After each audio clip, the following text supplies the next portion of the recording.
আরে কিচো কাকা, এক কাপ চা দাও তো, একটু গরম গরম দিয়া, গলাটা খুসখুস করতেছে। ঠিক আছে, সমস্যা নাই। আরে দাঁড়াও দাঁড়াও, ওই চাটা রে দেড়খানা কইরা দাও। রে লম্বু, মনে হচ্ছে আজকে আমাকে দেখা তুই চায়ের অর্ডার দিয়েছিস। হ্যাঁ হ্যাঁ, তা ঠিক কইয়াছিস, অর্ডার আমি দিয়েছি বটে, কিন্তু পয়সাটা তুই দিবি। আই বস। আরে লম্বু, কি চা বানাবো, দার্জিলিং না আসাম? আরে কাকা, তোমার যেটা ভালো লাগে সেটাই দাও। না না কাকা, ওই দার্জিলিং চাটাই দাও। আরে চিনি কম দিব না বেশি দিব?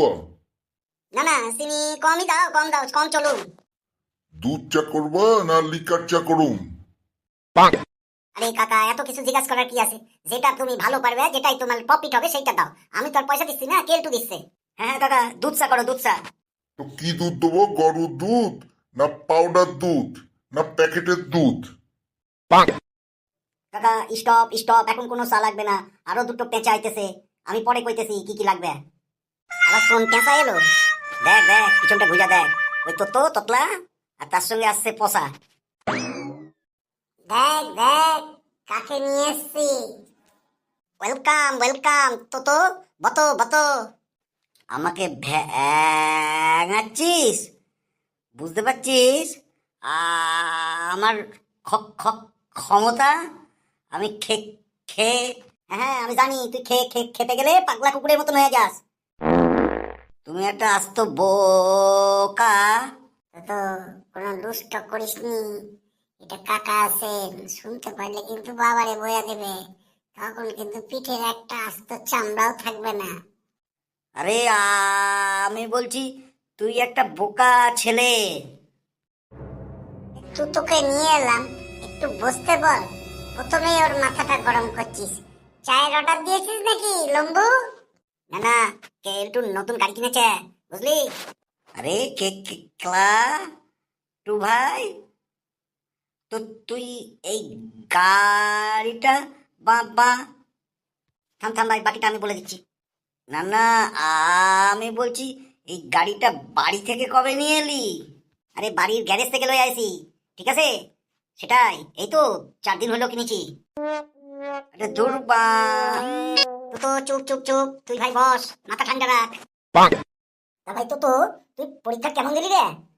ঝ্যাট ঝ্যাট ঝ্যাকাস, ফাটাই দিচ্ছি পুরো, একেবারে এক্সট্রা পাতা নিয়েছি, পাতা। আলম্বু, তা তুই কিসের রচনাটা লিখেছিলি? ওই যে আমার তো খুব কমন এসেছিল, ভূতের রচনা। তুই লিখেছিস ভূত সম্বন্ধে? আরে না রে না, আমার একটা রচনাও কমন আসে নাই। আমি আর ভূত সম্বন্ধে কি লিখবো কিছুই বুঝতে পারলাম না। লাস্টে ওই একটা দেখলাম, পেতনি পেতনি পেতনি নিয়ে রচনাটা আমি লিখে দিয়েছি। কি যে বলিস, আমি ভূত সম্বন্ধে রচনাটা লিখেছি, পুরো 2টো পাতা লইয়া ফাটাই দিয়েছি ভূত সম্বন্ধে। হ্যাঁ হ্যাঁ, তুই তো ভূত, তার আবার ওঝা। তুই তুই ওইসব লিখবি না তো আমরা লিখবো নাকি? এগো পাশু, তুই ভূত সম্বন্ধে কি লিখলি বাবা বলতো? আমার ওই পোলা পান্ডারেও একটু বইলা দিব, যাতে আগামী পরীক্ষায় ও ভালোভাবে লিখতে পারে। শোনো কাকা, আমি যেটা লিখেছি, ভূত তো চোখেই দেখা যায় না, সুতরাং ভূত সম্বন্ধে লিখবো কি, একটা ছবি এঁকে দিয়েছি, দিয়ে মুছে দিয়েছি যে এটাই ভূত, কারণ আমরা চোখেই দেখতে পারি না, তো ভূত সম্বন্ধে লিখবো কি?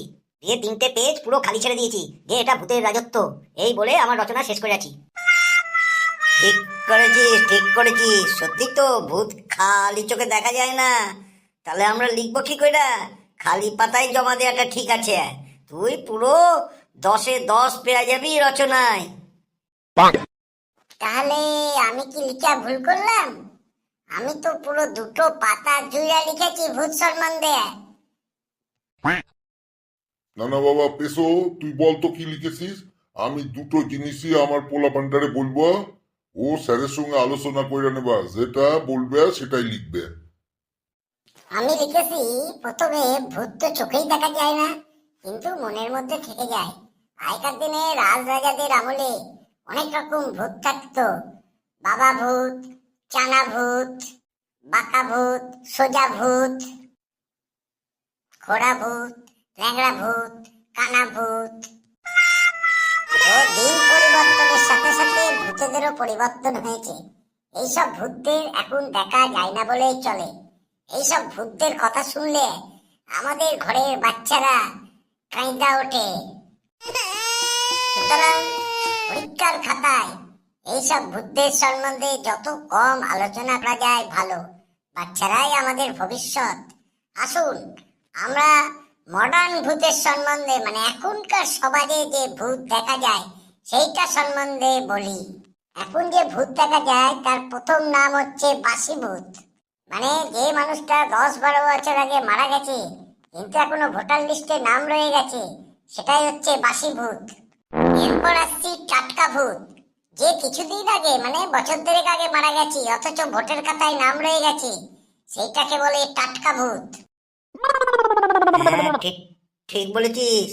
তাহলে আমার ঠাকুর দাদার বাবা 10 বছর আগে মারা গেছে, তিনার খাতায় এখনো নাম রয়ে গেছে ভোটের খাতায়, তাহলে উনি বাসি ভূতই বলা যাবে ওনাকে। এরপর হচ্ছে হাওয়া ভূত, মানে ভোটের খাতায় নাম আছে অথচ তারা এখানে থাকেন না, এই জায়গা থেকে অন্য জায়গায় চলে গেছে, তাদের বলছে হাওয়া ভূত। তারপর ডবল ভূত, মানে ভোটের খাতায় এখানেও নাম আছে আবার অন্য জায়গায়ও নাম আছে, ডাবল ভূত বলছে। এরপর শেষ ভূত হচ্ছে পরিযায়ী ভূত। পরিযায়ী মানে ধরুন এই বাইরে যারা কাজ করতে গেছে তাদের এখানেও নাম আছে আবার অন্য রাজ্যেও ভোটের নাম আছে, তাদের বলে পরিযায়ী ভূত। এই ভূতগুলো এখন সব ধরা পড়ে গেছে। আমাদের ওই যে রাজ্যে এসআইআর হচ্ছে না, এসআইআর মানে স্যার স্যার হচ্ছে, ওঝা লইয়া আইছে, ওঝা ওঝা দিয়ে ওই ভূতগুলো ভাগাইতেছে। ঠিক করে আসিস পাশু, অন্তত আমরা এই ভূতের হাত থেকে তো বাঁচবো। খুব ভালো কাজ হচ্ছে। আমি আমার পোলা পান্টারে বলবো এইটাই লিখতে রচনা এলে। হ্যালো, আচ্ছা, হ্যাঁ ভূত ধরা পড়েছে, আসতেছি, দেখা যাচ্ছে ভূত। হ্যাঁ আমরাও দেখবো, আমরা 4 জন আছি। কাকা আমি চললাম, ওদের চাপা খাইয়ে দাও, আমি ভূত ধরা পড়েছে দেখে আসি। তারা পাচু, আমিও যাব।